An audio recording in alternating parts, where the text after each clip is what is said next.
सभी भक्तों को जय श्री राम। मैं विपिन शास्त्री, श्री दुर्गा माता मंदिर, आशियाना कॉलोनी, लुधियाना, पंजाब। गुरु विपिन शास्त्री चैनल के माध्यम से आप सभी भक्तों के बीच शिव महापुराण लेकर उपस्थित हो रहा हूँ। प्रथम खंड, छठा अध्याय। कथा श्रवण करने से पहले हम अपने गुरु महाराज इष्ट देव का स्मरण करते हैं।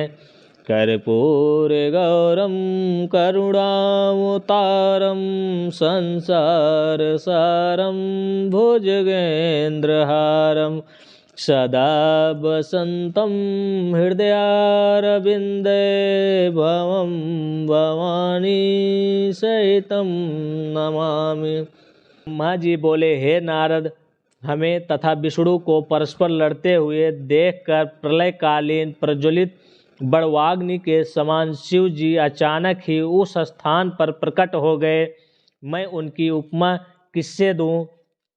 उनके उस परम तेजस्वी स्वरूप को देखकर हम दोनों ने परस्पर युद्ध करना बंद कर दिया। उस समय विष्णु अत्यंत भयभीत तथा आश्चर्यचकित होकर मुझसे यह कहने लगे, हे ब्राह्मण, यह निस्सीम तेज यहाँ कहाँ से आ पहुँचा? अब हम दोनों में से जो भी इसके आदि और अंत को देख लेगा, उसी को सबसे बड़ा और सबका स्वामी स्वीकार कर लिया जाएगा।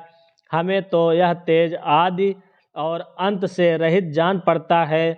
अच्छा, तुम इस तेज के ऊपर की ओर जाओ और हम नीचे की ओर जाते हैं। हे नारद, विष्णु की यह बात मैंने स्वीकार कर ली।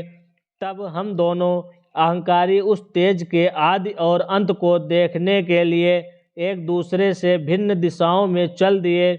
हे पुत्र, जो कार्य अहंकार की अवस्था में किया जाता है वह कभी पूर्ण नहीं होता है, उसका फल भी अच्छा नहीं मिलता। जब तक मनुष्य अहंकार को नहीं त्याग देता तब तक उनका कार्य सिद्ध नहीं हो सकता। हमारे और विष्णु के इस चरित्र को जो मनुष्य प्रातः काल हाथ पांव धोकर ध्यान में लाता है, उसे इस लोक में सुख, आरोग्य तथा परलोक में श्रेष्ठ गति की प्राप्ति होती है। हे नारद, हम और विष्णु एक दिव्य सहस्त्र वर्ष पर्यंत उस दिव्य ज्योति के आदि और अंत को ढूंढते रहे, परंतु हम दोनों में से किसी को भी उसका कुछ पता न चला। अस्तु हम निराश होकर अपने स्थान को लौट पड़े, परंतु तभी एक आश्चर्य की बात हुई कि जिस स्थान से हम चले थे वह हमें बहुत ढूंढने पर भी कहीं दिखाई नहीं दिया।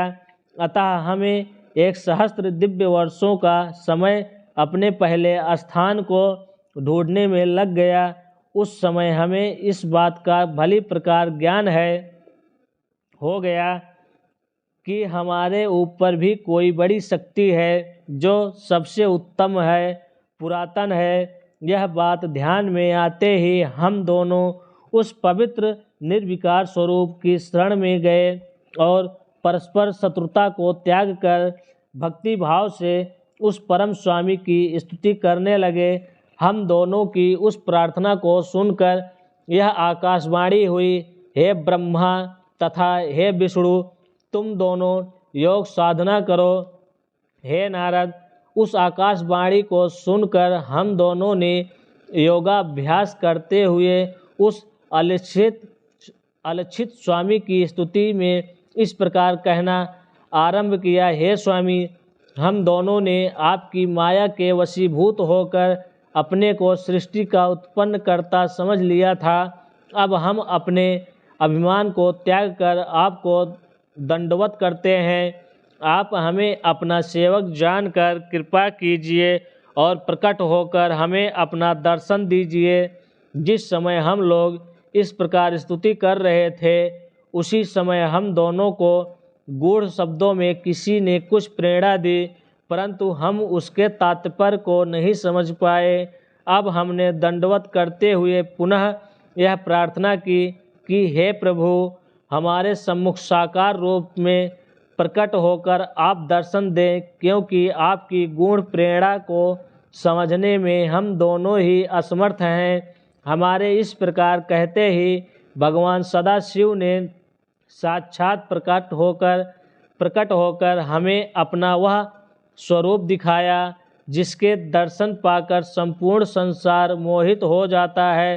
तदुपरांत प्रणव अर्थात ओमकार प्रकट हुआ। भगवान सदाशिव की माया जानने में असमर्थ होने के कारण हम उसे भी समझने में असमर्थ रहे। कुछ देर पश्चात जब उस प्रणव के 4 भाग हुए और उसके भीतर से सगुण रूप भगवान त्रिशूल पाणी प्रकट हुए, उस समय हमने यह समझा कि इस प्रणव के जो आकार, उकार तथा मकार अक्षर हैं, उसके नाद तथा बिंदु का यह अर्थ है कि पहला अक्षर अर्थात ओमकार लिंग की ज्योति है, दूसरा अक्षर उकार उस ज्योति का मध्य है, जो आधी मात्रा नाद स्वरूप है वह लिंग ज्योति का मस्तक है, और जो बिंदु है वह संपूर्ण लिंग का ज्योति स्वरूप है। उसका वर्णन अन्य प्रकार से इस प्रकार किया जा सकता है कि आकार से ऋग्वेद, उकार से यजुर्वेद, मकार से सामवेद, नाद से अथर्ववेद तथा बिंदु से ब्रह्म विद्या का स्वरूप बना है। वह इस संपूर्ण सृष्टि में सर्वोत्तम है, उसी को वृषातन कहा जाता है। उसी प्रणव में तीनों लोकों की स्थिति है। वह भी कभी नष्ट नहीं होता। ब्रह्म से लेकर तृण पर्यंत सभी जीव तथा वस्तुएं उसमें स्थिर रहती हैं। ढूंढने पर भी प्रणव के लिंग को प्राप्त नहीं किया जा सकता। चारों वेद तथा 18 पुराण भी उसके भीतर विद्यमान हैं। हे नारद, वेद भगवान सदाशिव का प्रणव रूप कहते हैं। वह शिव जी अपने दाहिने अंग आकार द्वारा सृष्टि की उत्पत्ति करते हैं एवं बाएं अंग उठाकर अंग उकार द्वारा उसका पालन करते हैं। प्रणव रूप शिव के हृदय में जो मकार है उससे प्रलय का प्रादुर्भाव होता है। वर्णमाला के संपूर्ण अक्षरों से भगवान सदाशिव का शरीर अलंकृत है। इन अक्षरों से अलंकृत श्री शिव जी का जो शरीर है उसका स्मरण करने से अत्यंत प्रसन्नता की प्राप्ति होती है। मैंने और विष्णु ने सदाशिव का जब यह प्रणव रूप देखा तो अत्यंत प्रसन्न होकर हाथ जोड़ उन्हें दंडवत की तथा हम दोनों ही उनकी बहुत प्रकार से स्तुति करने लगे। शंकर भगवान की जय।